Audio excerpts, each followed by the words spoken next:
Bonjour les amis, bonjour à tous. Alors les amis, j'espère que vous allez bien. Alors hier, on a eu une journée de pluie super forte. L'étang, il a bien pris 5 cm, je suis content. Parce que vous savez, on est dans les Hauts-de-France. Et en réalité, il ne pleut pas beaucoup. Ouais, il y a des gens qui me disent « Oh, il a bien plu, on en a marre. » Mais moi, je vois, écoutez, mon plan d'eau, eh ben, il est d'année en année de plus en plus bas. D'ailleurs, il faudra que je vous le fasse voir un de ces 4 matins. Mais bon, j'ai jamais le temps, j'ai jamais le temps. J'ai plein de personnes qui me demandent des conseils, de revoir d'anciennes vidéos. C'est pour ça que je vous remets des anciennes vidéos, parce que j'ai de la demande. Là, vous avez vu, par exemple, sur les boutures, les choses comme ça. Bon, les amis, je voudrais faire un petit récapitulatif pour vous préparer pour l'année prochaine. Alors, pour l'année prochaine, redémarrer comme moi tous les semis, tous les plantations, parce qu'on a fait tout ça ensemble. On a semé les poireaux, on les a repiqués, on a planté les céleris, on a fait de la chicorée pain de sucre, on a fait des betteraves, on va refaire des betteraves, on va refaire des salades ensemble, de l'apia, de la batavia, de la sucrine, euh, beaucoup d'haricots verts, des carottes bien sûr qu'on a semées, tout est semé ensemble et je vous donne, si vous me suivez, forcément si vous me suivez, vous avez toutes les dates de démarrage à quelques jours près si vous me suivez. Donc c'est ça qui est important. On est dans les Hauts-de-France ici avec la terre qui se réchauffe à partir du mois de fin mars. Là, bon, c'est vrai qu'il ne faut pas trop se précipiter. On va démarrer certainement fin janvier avec nos semis de premières tomates dans nos bacs. On va démarrer aussi début février avec l'ail. L'ail qui va être semé un petit peu plus là au fond. Pourquoi? Parce que là au fond, j'ai pas mis de fumier. Alors les amis, tout simplement, récapitulatif. Ici, on est mi-novembre. Mi-novembre, on a étalé tout notre fumier, on a étalé tout notre compost. Voilà. Et encore une chose, on a mis même un petit peu de craie. Et ça, il faut en mettre tout au long de l'année. Hein, de la craie, de la marne, parce que ça améliore la décomposition du fumier, du compost dans la terre. C'est un plus. Et pour réussir son jardin, pour réussir son potager, eh ben, l'hiver comme à l'automne, il faut recharger sa terre. Parce que les végétaux, les légumes se nourrissent des végétaux qui sont déjà morts, les amis. Alors, encore un ingrédient.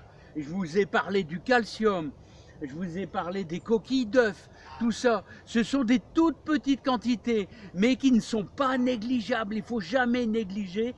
Voilà, parce que chaque minéraux, comment je pourrais dire là, chaque petit nutriment sera utile pour vos poireaux, pour vos carottes l'année prochaine. Voilà, et ceux qui ne mettent rien dans leur jardin vont dire, bah moi comme d'habitude j'ai rien, mon jardin il ne me rapporte rien, voilà j'ai rien. Bah forcément il faut nourrir, il faut savoir apporter des bonnes choses. Alors cette fois-ci, encore un dernier élément que je voudrais vous expliquer, c'est bien sûr les cendres de bois. On commence à, euh, à chauffer sa maison et à faire un petit peu de cendre. Alors, quelle est la quantité? Alors, pourquoi est-ce qu'il faut mettre des cendres? Alors, les cendres, vous devez toujours en réserver un petit peu, vous savez, pour vos oignons, vos échalotes, votre ail. Voilà, c'est très bon dans le jardin, les cendres. En plus, ça améliore, je veux dire, ça permet de décompacter votre terre à long terme, hein, décompacter, et forcément, il ne faut pas en mettre beaucoup. Vous allez déstructurer votre terre, comment je pourrais dire, hein? La quantité, elle est simple, c'est 2 poignées par mètre carré. Alors, je vais vous faire voir ça, tout simplement, les amis. Alors, vous commencez bien sûr dans un coin. Alors,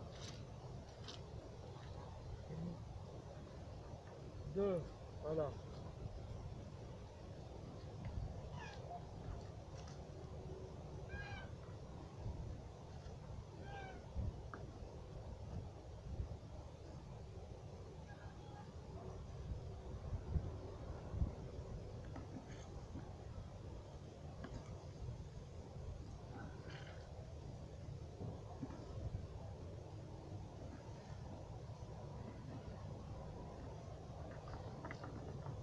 Alors vous voyez les amis, pour l'instant j'en ai pas beaucoup parce que c'est le début de l'hiver, mais tout au long de l'hiver je vais amender avec l'essence. Je vais faire tout le jardin là. Alors tous les 15 jours je vais vider le cendrier et je vais répandre tout au long du jardin et bien sûr en garder pour le printemps, c'est-à-dire au mois d'avril quand on mettra nos oignons, nos fameux oignons paille des vertus, paille des vertus.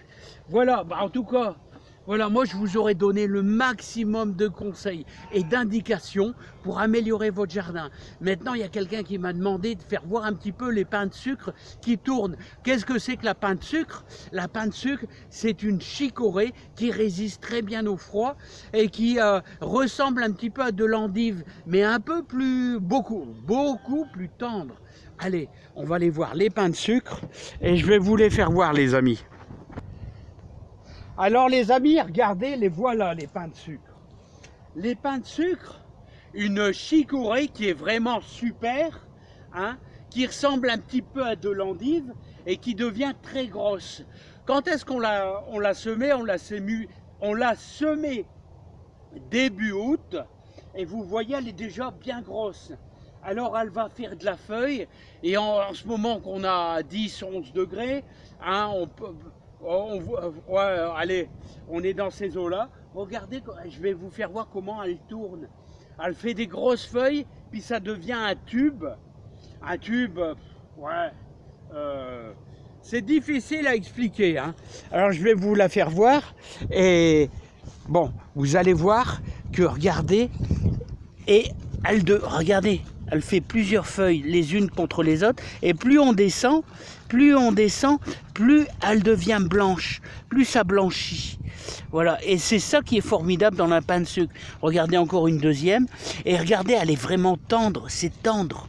Voilà, regardez, là une beaucoup plus grosse, et regardez, elle est moins serrée, celle-ci par rapport aux autres, mais vous avez des feuilles vraiment d'une grande... c'est tendre, c'est bien. Et ce qui est bien, vous voyez, c'est que elle est un petit peu en avance. Elle est un petit peu en avance sur... parce qu'on a eu beaucoup de douceur. Et donc elle va être très grosse. Et très grosse. Alors vous allez la tourner. Vous allez, si vous voulez la tourner, vous allez prendre les feuilles, vous allez rouler comme... du papier en tube et vous allez la couper finement avec une échalote et un peu de persil. C'est vraiment délicieux. Bon ben voilà les amis, ben, en tout cas le jardin ça avance. Regardez les beaux poireaux que l'on a. Alors on en a semé 2 fois, hein. Et je crois que là c'est des bleus de Solèze, mais là c'est une autre sorte. Je me rappelle plus du nom, hein. Il faudrait que je regarde sur mon cahier. Et n'oubliez pas, faites un cahier, hein. Alors vous voyez, la terre est en repos végétatif et on a déjà plus ou moins travailler notre terre. Les poireaux, ils vont rester tout l'hiver, hein. Voilà, les céleris, les betteraves, c'est à retirer. Les carottes, c'est à retirer. Les poireaux, ça ne gèle pas. Le persil, ça ne gèle pas. Il nous reste encore une chose à faire, c'est protéger certainement nos artichauts. On fera ça peut-être ce week-end. Je vous dis à bientôt. Grand plaisir. Portez-vous bien et bon courage dans le jardin. Allez, bye bye les amis.